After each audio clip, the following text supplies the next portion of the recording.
Hi, this is Adam from Metal Wani, and we're here this afternoon in the press area with the chaps from Bullet for My Valentine. Good afternoon. Good afternoon, mate. How's it going? I am absolutely bloody marvellous. Good. I'm marvellous as well. It's always good to feel that good, isn't it? Heard some of the songs released for streaming from the new album over it. I've heard Letting Go, A Piece of Me. How do you guys decide what's released first? Is that an artist process, or? No, I think usually it's a heavy one first, and then we kind of level off a little bit. But this time we decided to go with two heavy ones to show that the album does contain heavy songs. But ultimately it's a song-based album, and we just released the big one, Letting You Go. But there's plenty of bangers on it. There's plenty of sort of singly songs, and we see where it takes us. And you feel the same way? Yeah, same thing. You usually get like an idea when you're in the studio, like that's going to be the first song we release and stuff.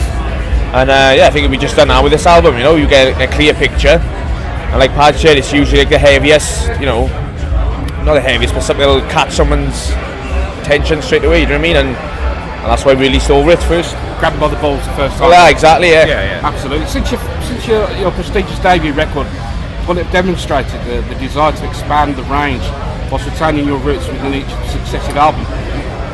Is this the most interesting chapter of your career so far? Yeah, it kind of is. I mean, apart from the beginning, because that was, we had no idea what was ahead of us. But this time around, 6 albums in, new deal, new band, pretty much, new members, different album, interesting. Dipping a big toe into a completely different pond, and it's just exciting times. We're really looking forward to the times ahead. And of course, Gravity's out on June 29th. Tell us a bit about the album itself. Where was it written and recorded, and who worked on it? Sort of producers and mixes. Well, it was written in 3 studios actually. Me and Padge was doing the writing in his home studio. We was doing writing in Veda Studios in Evesham, London. Metropolis Studios, and that's where we actually ended up recording the album with Carl Bone, who produced and mixed the album. That's it really, wasn't it? Yeah, it took about 9 months to write, which was a very long time in Bullet World. Normally, it's done pretty much in about 2 or 3, 4 months maybe. This time around, slightly different. A lot of thought went into it, but when it came to recording, 8 weeks done. 8 weeks and done. Yeah. My goodness, very, very quick. And of course, you've avoided this. You've avoided any kind of sort of like formulaic thing with Bullet. A lot more sort of synths and that sort of thing this time. Some people have gone, you get the naysayers, but you also get the people that are quite positive about that. How have you found it? What do you think? Well, like I said, I think whatever album you do, you're going to get people who don't like it, or people who love it. I think obviously everyone knows this album is different from the other albums, and it's just like. We've always said that as well. We wanted to do a different album and approach it differently this time around.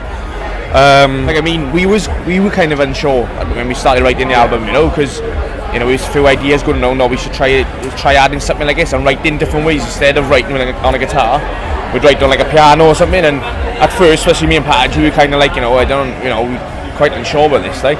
But then as the album progressed and a couple of songs started coming alive, it made sense. Do you know what I mean? And adds to the colour of the music. Yeah, exactly. And I keep saying it, Bullets on this 6th album now. Do you know what I mean? And a band can keep writing the same album, but it's not bad if you want to fucking try different things. Like, do you know what I mean? Keep it fresh and adds to the live performance as well, I think. And you've got a new video out over it. It's got a very sort of closed-in, sort of claustrophobic feel to it. Tell us a little bit about the video and the idea behind it, really.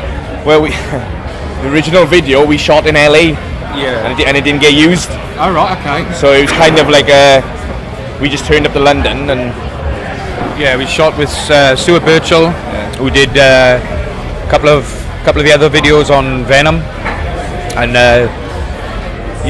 he's got his own vibe going on, and he's very experienced sort of music video director and stuff.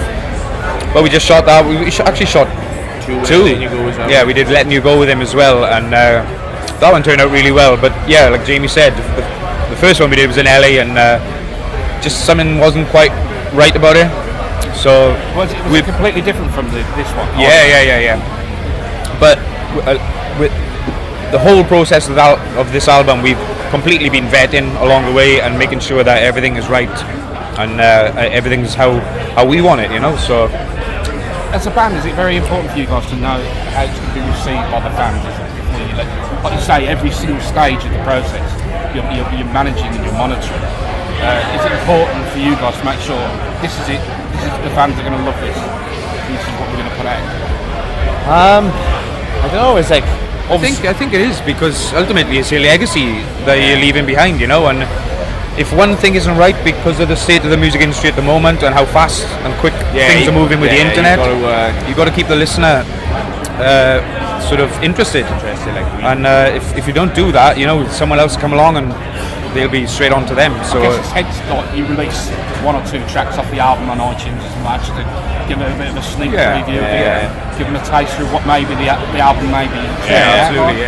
I mean, you guys have been touring, you know, since day one. You look absolutely shattered, but I'm sure you'll do a fantastic. No, you look great. All of you, it works really well. It's brilliant. But what do you prefer? Do you prefer doing gigs like this or doing your own tours?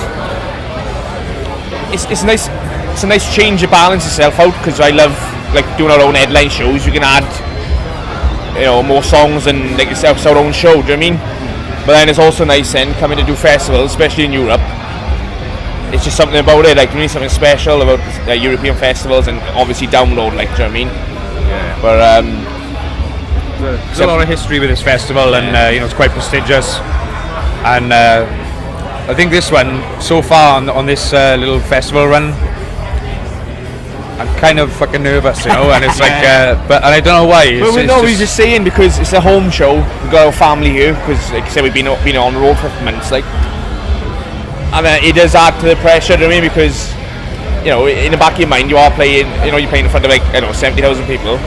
Your family and friends are there, and it's just, I don't know, something that's different, like, you know what I mean? Home shows are always the same, though, aren't they? Oh, yeah. Pressure's on. Because your biggest critics will be the people that love you the most. So, no pressure, you're alright. We'll be alright. But gentlemen, thank you very much for joining us today. It's been an absolute pleasure to meet you. And good luck for later on. I'm sure you'll smash it. Thank you. Cheers.